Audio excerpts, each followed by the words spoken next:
Allez, les pilotes qui sont en train de remonter vers Adélaïde. On met des petits coups de volant, vous le savez maintenant, c'est une évidence pour faire monter les pneumatiques en température. On les met sous contrainte.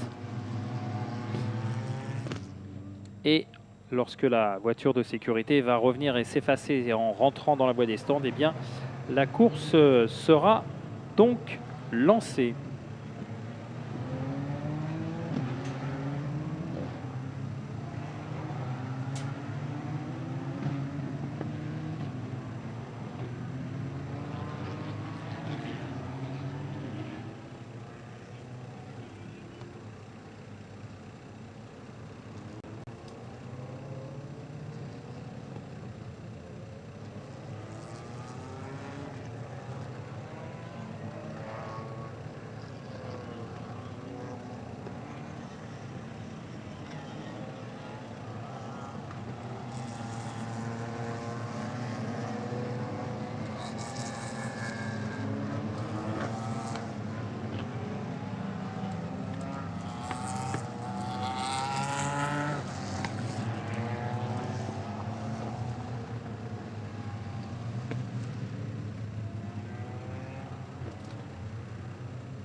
Allez, on est en train de remonter doucement mais sûrement du côté de la chicane d'Imola. Voilà, les voitures de tête sont en train de négocier cette chicane.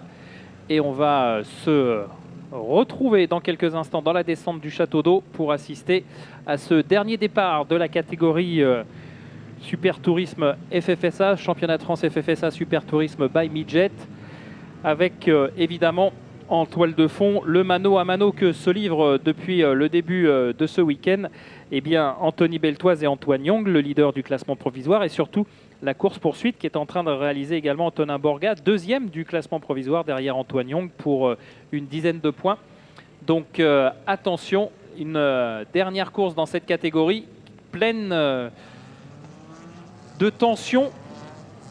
Et on voit les pilotes qui accélèrent, qui freinent pour mettre en régime les pneumatiques arrière pour les accélérations, les pneumatiques avant pour les phases de freinage. Voilà, la voiture de sécurité s'est engouffrée dans la voie des stands.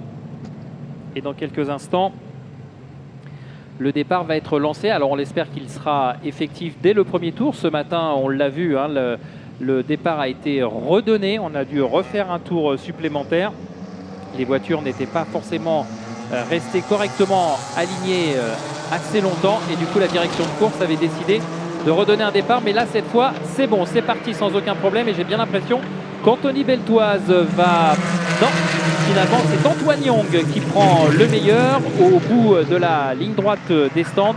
Antoine Young qui s'impose devant le capot d'Anthony Beltoise. Anthony Beltoise qui est désormais en deuxième position avec Aurélien Panis qui a pris le meilleur. Oula, alors avec Alain Grand sur sa voiture numéro 11 visite un petit peu les bas-côtés du côté d'Estoril.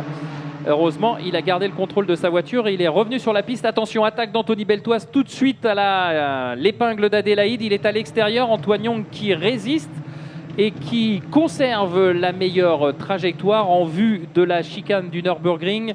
Donc logiquement, Anthony Beltoise ne devrait pas réussir à plonger en tête dans cette chicane. Et effectivement, confirmation visuelle de ce que je vous annonçais. Antoine Young est toujours devant à l'entame du 180 degrés. Devant Anthony Beltoise. Et est-ce que Aurélien Panis, qui était à un moment troisième, malheureusement a perdu le gain de cette troisième place. Ça doit être Antonin Borga qui a réagi au volant de sa voiture, de sa midget numéro 8. Oui, c'est ça, on voit bien le numéro 8 sur le flanc de cette voiture. Et attaque au château d'eau de Anthony Beltoise et ça passe. Oh, et Antoine Young qui se fait également des... Oh, il y a un problème pour Antoine Young, le leader du classement provisoire qui est au ralenti au château d'eau.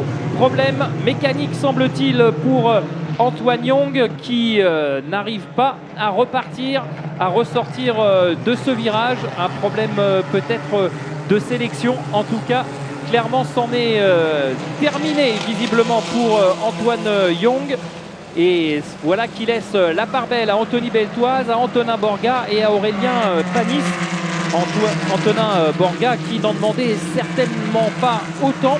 Lui qui comptait 10 points de retard en arrivant ici à Manicourt, qui avait été un petit peu dans la difficulté lors de la deuxième course, qui n'avait terminé que 6e. Et on le voit ici au ralenti, malheureusement, Antoine Young qui va rejoindre, semble-t-il, la voie des stands. J'ai bien l'impression que il est resté sur un rapport qui ne lui permet pas d'avancer plus amplement. Enfin, on va essayer d'avoir les explications. Mais là, malheureusement, rebondissement et coup de théâtre pour le leader du classement provisoire, contraint à l'abandon dans ce premier tour de course. Le voici qui rentre dans les stands. Antoine Young qui doit laisser évidemment, et à contre-cœur, on n'en doute absolument pas, ses petits camarades de jeu s'expliquer sans lui sur le tracé nivernais. Et évidemment, en tête de la course, eh bien, on ne va pas se faire prier pour profiter de ce rebondissement. Anthony Beltoise qui occupe toujours les commandes. Attention à Antonin Borga qui aurait tout intérêt évidemment à passer en tête et tenter de remporter cette ultime course ici à Manicourt dans ce championnat de France Super Tourisme FFSA by Midjet pour réduire l'écart sur Antoine Young. Mais quelque chose me dit qu'Anthony Beltoise n'a pas forcément envie que cela se passe de la sorte. Pourtant, Antonin Borga là semble très véhément vis-à-vis d'Anthony Beltoise. Anthony Beltoise qui a été obligé de... Ouh là là là là, ça sort tout en dérive là pour Antonin Borga. Aurélien Panis en 3e position. 4e place pour Grégor Raymondis. Rodolphe Valgren est pour l'instant en 5e position. Geoffroy Delus est 6e. Jean-Philippe Lamic, le numéro 55, 7e. Alexandre Guédon a perdu une place. Il est en 8e position. Mais pour l'instant, c'est toujours lui le leader de la catégorie Gentleman. Du côté de cette catégorie, il faut aller en 10e position pour retrouver Frédéric Pigassou sur la numéro 7 pour avoir le 2e Gentleman classé. Et Erwan Biel, le 61, est en 12e position. Attaque d'Antonin Borga à l'extérieur sur Anthony Beltoise. Ça ne passe pas. Anthony Beltoise qui reste aux commandes de la course et Aurélien Panis, lui, qui tente de rester au contact des deux hommes de tête. Ça ne va pas forcément être évident, mais à force de se chamailler, Anthony Beltoise et Antonin Borga vont forcément laisser filer quelques dixièmes de ci, de là, qui pourraient bien permettre à Aurélien Panis de rester au contact et pourquoi pas ensuite de venir se mêler à la lutte pour la plus haute marche du podium. En attendant, ce trio s'est tout de même détaché. Il compte environ 2 secondes d'avance sur Grégor Raymondis, alors que l'on voit sur les images de la réalisation interne que l'on est en train de se pencher sur l'avant de la voiture de Antoine Young pour tenter de comprendre ce qui s'est passé. Oula, sortie de piste, semble-t-il, pour le 52 Geoffrey Delus, qui est arrêté du côté peut-être du Nürburgring. Allez, oh, et c'est au coude à coude là que Antonin Borga et Anthony Beltoise sont entrés dans le virage du lycée. Nouveau passage en tête pour Anthony Beltoise, mais clairement la pression est de plus en plus forte de la part du pilote suisse, du sociétaire du team Yvan Muller Racing face au pilote Pelleras Compétition. Ça chauffe, mais pour l'instant Anthony résiste et Aurélien Panis lui aussi s'est rapproché. Aurélien Panis qui est maintenant, qui peut profiter quasiment de l'aspiration d'Antonin Borga dans la remontée vers Adélaïde, alors que sur ce passage, eh bien, Anthony Beltoise s'est un petit peu détaché d'Antonin Borga. Je pense qu'on est toujours en compagnie de Geoffrey Delus, le 52, que l'on voyait s'extraire de sa voiture et se mettre à l'abri derrière le muret de sécurité.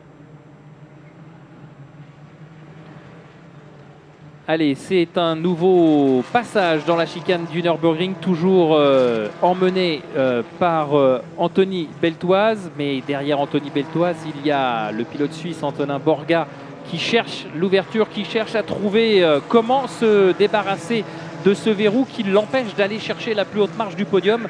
Une victoire serait la bienvenue pour Antonin Borga. Je vous le rappelle, dans le cadre du classement provisoire, il y aurait des gros points à aller chercher compte tenu de l'abandon d'Antoine Young.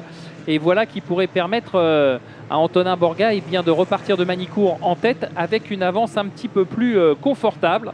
On va suivre ça, mais derrière, attention, car Antonin Borgas, il est focalisé sur la voiture qui se trouve juste devant lui, celle d'Anthony Beltoise, et bien derrière, Aurélien Panis reste au contact et pourrait peut-être se montrer menaçant dans la deuxième partie de course. Allez, derrière, c'est toujours la grosse explication entre Grégor Raymondis et Rodolphe Valgren. Rodolphe Valgren qui s'est décalé dans la ligne droite des stands et qui va plonger à l'intérieur. Ou non, ça s'est refermé devant son capot.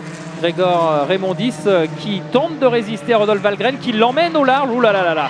Rodolphe Valgren qui n'a pas voulu céder et qui va partir en tête à queue. Non, c'était limite. C'était limite sur la partie sale de la piste. Et là, il a perdu énormément de temps. Rodolphe Valgren, il va devoir se relancer. Mais là, il va être dépassé par 2 ou 3 concurrents avant d'arriver à Adélaïde. Là, il n'a pas voulu céder, Rodolphe Valgren. Et malheureusement, eh bien, il est parti au large sur la partie sale de la piste. Et de fait, il a été à la limite de perdre le contrôle de sa voiture. Heureusement, il s'est brillamment rattrapé. Mais il a dû laisser filer Grégor Raymondis et surtout laisser passer des voitures entre son adversaire direct et lui. Maintenant, ils sont séparés de 4-5 secondes désormais. Allez, on revoit cette image dans la grande courbe avant Estoril. Et là, ouais, quand on est sur la partie sale, c'est limite du verglas, même avec les pneus en parfaite température. Et là, il s'en est fallu d'un rien pour que Rodolphe Valgren voit son train arrière passer sous ses yeux, partir en tête à queue, mais ça a été maîtrisé comme il se doit. Allez, du côté des hommes de tête, eh bien, pas de changement. Les voici qui se présentent au freinage du lycée. C'est toujours Anthony Beltoise qui mène les débats. Antonin Borgas semble-t-il un petit peu concédé du terrain. Il y a une demi-seconde entre Antonin Borgas et Anthony Beltoise. Il doit y avoir globalement le même écart entre Antonin Borgas et Aurélien Panis. Voilà, 918 millièmes entre Antonin Borgas et Anthony Beltoise et 911 millièmes entre Antonin Borgas et Aurélien Panis. Donc le trio de tête qui est parfaitement constitué et parfaitement espacé. Et il semble que Anthony Beltoise veuille passer la surmultiplier dans cette deuxième partie de course. Il reste encore 25 secondes avant de basculer dans les 10 dernières minutes de cette dernière manche du championnat de France FFSA Super Tourisme by Midjet. Et on voit que pour l'instant, eh bien, Anthony Beltoise maîtrise son sujet, a repoussé les attaques d'Antonin Borgas. Antonin Borgas qui s'est un petit peu résolu pour l'instant à rester derrière le pilote Pelleras Compétition. Antonin Borgas qui avait été malheureux hier après-midi, il n'avait fini que 6e, victime d'un problème de frein dans le tour de formation, les étriers de frein qui étaient restés grippés et donc évidemment pas possibilité de bénéficier du plein potentiel de sa voiture. Antonin Borgas qui, une fois que tout est revenu dans l'ordre, eh bien, a pu rehausser son rythme de course et doubler des pilotes pour finalement échouer à la 6e position. Forcément, des points qui s'étaient envolés hier, mais des points qu'il va certainement pouvoir rattraper cet après-midi. Et ça va être d'importance puisque, je vous le rappelle, le fait marquant de ce premier tour de course, eh bien, c'est l'abandon d'Antoine Young, victime d'un problème mécanique, semble-t-il. Antoine Young, le sociétaire du team Yvan Muller Racing, qui a été contraint à l'abandon. Allez, nouveau passage du leader, alors que du côté d'André Bordas, eh bien, malheureusement, lui qui était quasiment sur le podium de la catégorie gentleman. On va revoir ce qui s'est passé. Non, c'est une sortie de piste là pour la voiture numéro 7, celle de Frédéric Pigassou. Ah, du côté des gentleman drivers, on ne se fait pas de cadeaux. Et du côté de cette gentleman, c'est toujours Alexandre Guédon, le numéro 12, qui est en 7e position au classement Scratch, qui est le leader de cette course devant Erwan Biel, le 61. Et Alain Grand, le numéro 11, Alain Grand qui est passé tout à l'heure par le bac à gravier d'Estoril, mais qui a pu reprendre la piste sans trop de conséquences, semble-t-il, sur sa voiture.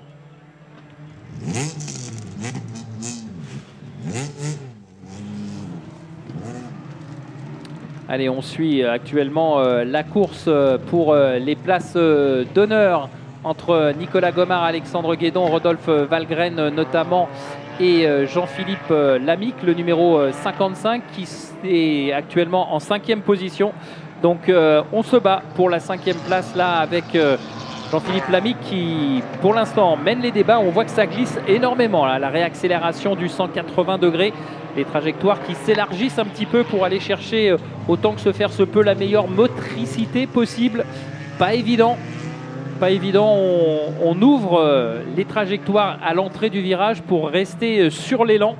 Essayer de ne pas trop martyriser les pneumatiques, puisque si l'on casse trop la vitesse dans le virage, eh bien on va être obligé de les solliciter plus durement à la réaccélération, alors que si on ouvre et que l'on garde de la vitesse de passage, eh bien on sollicite un petit peu moins, on met un petit peu moins en contrainte le pneumatique, ce qui permet eh bien, de ne pas glisser mais d'obtenir une meilleure motricité.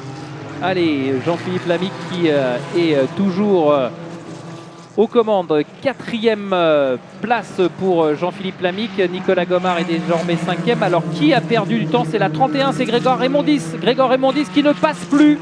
Grégoire Raymondis qui a, semble-t-il, connu un souci. Ça nous a peut-être échappé. Mais en tout cas, Grégoire Raymondis qui n'est plus là, malheureusement. Et de fait, eh bien, tout le monde progresse d'un rang dans la hiérarchie à partir de Jean-Philippe Lamy. Donc désormais 4e devant Nicolas Gomard, Alexandre Guédon et Rodolphe Valgren. Voilà ce quatuor donc, qui se bat pour la 4e place. Oula, ça s'est touché au freinage d'Adélaïde. Oui, et là j'ai l'impression que Jean-Philippe Lamy et Nicolas Gomard se sont bel et bien touchés, alors que l'on voit une voiture rentrer au stand. La numéro 35, c'est Thomas Mingré qui rentre au stand. Oula, et ça monte en intensité là pour cette 4e place dans cette bagarre qui oppose Jean-Philippe Lamy et Nicolas Gomard, me semble-t-il. Il y a eu un petit contact là sur le pare-choc arrière du leader de ce groupe au freinage d'Adélaïde, un contact qui ne semble pas volontaire, hein. On a été au bout de son freinage, on a essayé de repousser. Ouais, tête à queue pour Jean-Philippe Lamy pour négocier la chicane du Nürburgring, un tête à queue qui ne doit pas être étranger au contact qu'a subi le pilote de la voiture numéro 55 du côté d'Adélaïde. Il a perdu le contrôle à la réaccélération à la sortie de la chicane d'Imola. Et il est parti en travers. Il a pendant un moment pensé qu'il allait rattraper sa voiture, mais malheureusement non. Et de fait, eh bien, Nicolas Gomard passe en 4e position avec dans son sillage Alexandre Guédon et Rodolphe Valgren. Attention car derrière il y a du monde aussi. Nathan Biel, Erwan Biel également, Nicolas Ferrer ne sont pas très loin. Oula, même si ça glisse un peu là du côté d'Erwan Biel. C'est chaud entre ces pilotes pour cette fin de course. Nous sommes rentrés déjà dans les 5 dernières minutes. Et attention à Alexandre Guédon qui s'est décalé dans la remontée vers Adélaïde. Va-t-il prendre le meilleur sur Nicolas Gomard? Ça semble être le cas. Ouais, Alexandre Guédon qui maintenant se met au milieu de piste au freinage d'Adélaïde pour fermer la porte. Voilà qui est fait. Et c'est donc une superbe manœuvre pour Alexandre Guédon, premier de la catégorie de gentleman qui, pour l'instant, prend possession de la 4e place de cette dernière course de la catégorie Super Tourisme FFSA. Alexandre Guédon là qui fait montre d'une belle combativité en cette toute fin de course, alors que devant, eh bien, pas de changement. Anthony Beltoise est toujours aux commandes et il n'a pas l'intention de baisser le rythme, puisque si l'on en croit les écrans de chronométrage, eh bien, il vient de réaliser le meilleur secteur chronométré dans le premier partiel. Dans le deuxième partiel, autant pour moi. Donc Anthony Beltoise à l'attaque totale et complète. Voilà, nouveau passage du leader sur la ligne de chronométrage. Il compte désormais 1 seconde et 315 millièmes d'avance sur Antonin Borga et Aurélien Panis qui un temps nous avait semblé être en mesure de revenir sur Antonin Borga. Et bien c'est de nouveau fait un petit peu décrocher, mais il conserve sans problème sa 3e position, puisque le groupe qui se bat pour la 4e place passe seulement maintenant avec près de 15 secondes de retard sur Aurélien Panis. Allez, Alexandre Guédon qui va tenter de conserver cette 4e place, alors que du côté de Nicolas Gomard, il va falloir se méfier de Rodolphe Valgren qui revient comme un boulet de canon dans ses pots d'échappement. Rodolphe Valgren, à mon avis, il ne va pas vouloir en rester là. Il va vouloir aller chercher cette 5e place après sa petite erreur. Il va vouloir réparer ça et il passe à l'extérieur. Va-t-il prendre le meilleur sur Nicolas Gomard à l'entrée d'Adélaïde? Ouais, ça résiste du côté de Nicolas Gomard et ça ne passera pas pour Rodolphe Valgren qui n'est pas sur la bonne trajectoire du côté de la réaccélération et de fait ce ne sera pas pour ce tour. Et voilà qui fait les affaires également d'Alexandre Guédon. Alexandre Guédon 4e qui maintenant a une petite seconde d'avance sur les deux hommes qui sont en train de se chamailler derrière lui. Et Alexandre Guédon qui va pouvoir peut-être bénéficier d'une fin de course un tout petit peu plus tranquille, dirons-nous, car derrière ça chauffe. Et attention car si Rodolphe Valgren cherche l'ouverture, eh bien, il ne faut pas qu'il oublie de regarder dans ses rétros, car derrière lui, eh bien, Nathan Biel, le numéro 53, est tout prêt également de profiter de la moindre erreur du pilote de la voiture numéro 1. Attention au contact, là, du côté du château d'eau. Pardon, pas Alexandre Guédon, mais Nicolas Gomard, là, est sous la menace. Et c'est passé d'ailleurs, c'est passé pour Nathan Biel, le numéro 53, qui a profité d'une trajectoire un petit peu élargie de Rodolphe Valgren. Et de fait, eh bien, Rodolphe Valgren repère une place. Il est désormais en 7e position. Ah, il s'est fait surprendre là du côté du château d'eau. Il préparait une attaque sur Nicolas Gomard. Et de fait, eh bien, Rodolphe Valgren a perdu des yeux eh bien, la menace que représentait derrière lui Nathan Biel. Et il s'est fait surprendre. Et Nathan Biel n'en demandait pas tant. Et il est rentré dans un trou de souris. Oula, ça va très au large là. Que se passe-t-il pour Nicolas Gomard, me semble-t-il, là, qui est parti très large et qui a perdu le bénéfice de sa position. Il s'est fait déboîter par Rodolphe Valgren et par Erwan Biel, me semble-t-il. Ouais, ça va être compliqué là dans ce dernier tour, alors qu'on a une voiture, la numéro 25, Philippe Brunet, qui rentre aussi dans la voie des stands. Allez, le dernier tour ou l'avant-dernier tour, dans quelques instants, on va surveiller les leaders alors que la bataille fait toujours rage dans le peloton pour les places d'honneur, avec notamment Rodolphe Valgren qui n'est absolument pas décidé à laisser Nathan Biel devant lui. Et Anthony Beltoise qui est en train de redescendre là du côté du virage du lycée. On est donc dans l'avant-dernier tour. Et lorsqu'il va franchir la ligne de chronométrage, il devrait rester moins de 10 secondes ou 12 secondes au leader. Le voici, voilà, 13 secondes encore à parcourir. Dernier tour pour Anthony Beltoise devant Antonin Borga et Aurélien Panis qui est en train de faire une belle course pour s'octroyer la dernière marche du podium. Derrière, vous le voyez, c'est la grosse bagarre pour les accessites.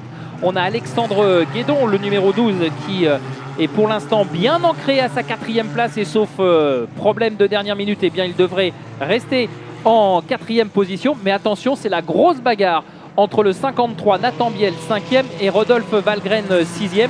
Il va falloir faire attention car derrière il y a un autre sociétaire, si l'on peut s'exprimer ainsi, de la famille Biel, c'est Erwan. Erwan, donc attention, Rodolphe Valgren pris en sandwich par la famille Biel.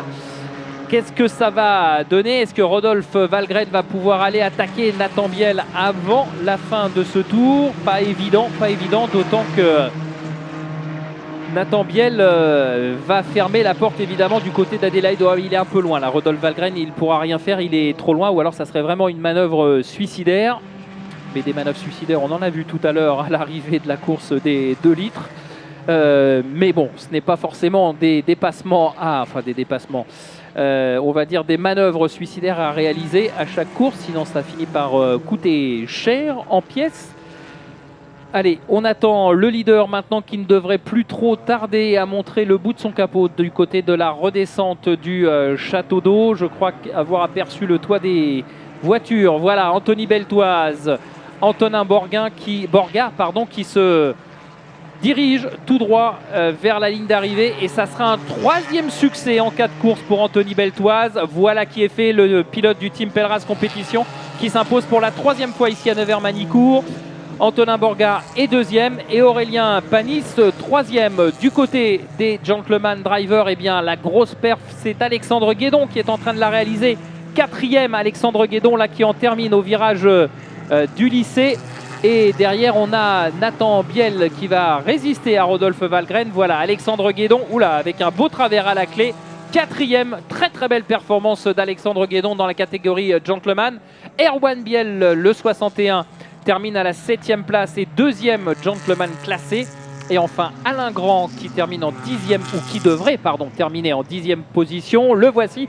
Ouh, c'est chaud, avec le numéro 7 derrière lui, mais il résiste jusqu'au bout, Alain Grand, et il termine donc 3e de cette catégorie gentleman. Et attention, on nous indique un accident impliquant le 89, à savoir Nicolas Gomard, et le 55, on l'a vu tout à l'heure, Jean-Philippe Lamique, est sous investigation du côté de la direction de course. On se rappelle de ce contact du côté de l'épingle d'Adélaïde.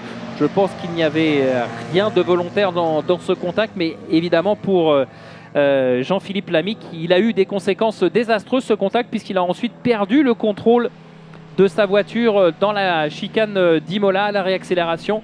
Il faut dire que l'arrière de sa voiture avait été un petit peu endommagé par le contact avec Nicolas Gomard, ce qui a peut-être déclenché du côté de la direction de course cette enquête pour voir si tout avait été ou du moins effectué sans délibérément avoir envie de nuire à son adversaire direct. Allez, les leaders, ou tout du moins les vainqueurs et les 3 hommes de tête qui vont se rediriger vers le podium, on les retrouve dans quelques instants pour la cérémonie protocolaire de cette dernière course du championnat de France FFSA Super Tourisme by Midget.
Bon Anthony, un week-end quasi parfait, allez, si ce n'est cette petite deuxième place ce matin, mais encore une belle victoire, peut-être un petit regret de ne pas avoir pu vous bagarrer avec Antoine. Oui, c'est vrai, mais je crois qu'il est tombé en panne, je ne sais pas exactement de quoi. C'est dommage parce qu'on s'est habitué depuis le début de l'année à se faire des belles bagarres, très sportives. C'est ce que j'ai apprécié énormément dans le sport auto et dans le super tourisme, c'est qu'il y a beaucoup de bagarres. C'est une voiture d'attaquant et il y a du respect en piste, donc c'est parfait. Bon, c'est un super bon bilan de week-end pour vous ici à Manicourt, 3 victoires et un podium. Oui, c'est vrai, 3 victoires, un podium, c'est super. Première pole de l'année aussi, j'avais du mal à les faire. Donc c'est bien, c'est encourageant pour la rentrée. Bon, vous qui avez loupé un meeting, on se rappelle, c'était le Val de Vienne, ça va vous permettre quand même de bien revenir au classement. Ouais, on espère faire dans le top 3 quand même, c'est l'objectif en tout cas. Merci beaucoup Anthony.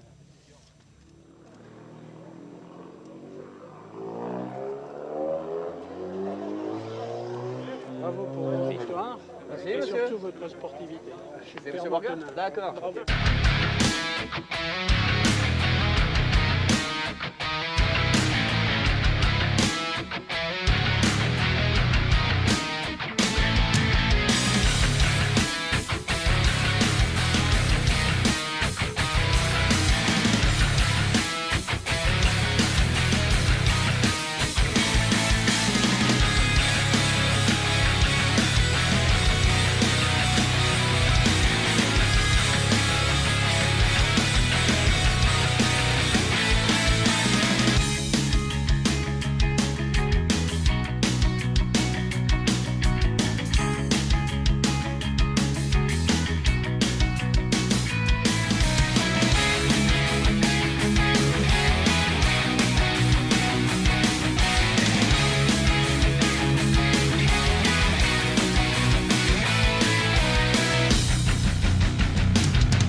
Gentleman, il nous manque encore un pilote pour être complet, idem du côté du classement scratch.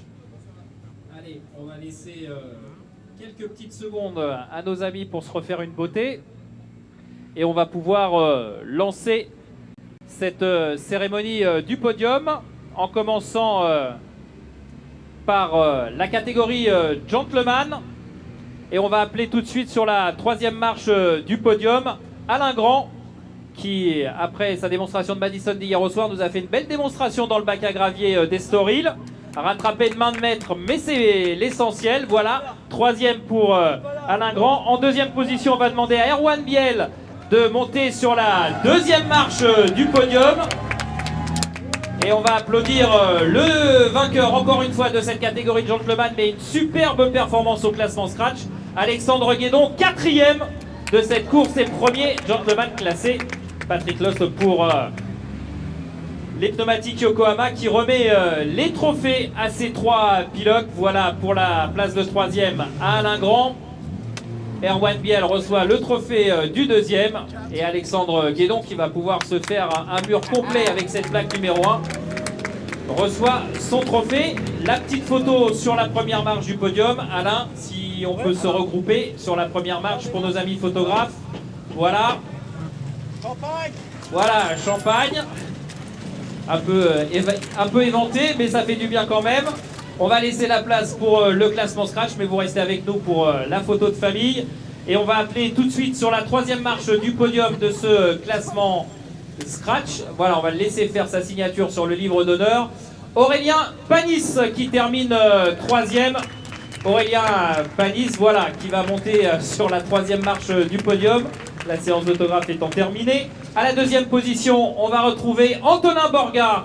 Antonin Borga qui termine deuxième, mais qui fait une belle opération comptable en profitant, malheureusement, c'était pas souhaité, du problème d'Antoine Young. Et pour la troisième fois, il va monter sur la plus haute marche du podium. 3 victoires en 4 courses. Anthony Beltoise qui s'impose une nouvelle fois. Et en l'honneur de cette nouvelle victoire française, eh bien, nous allons écouter l'hymne national français, la Marseillaise.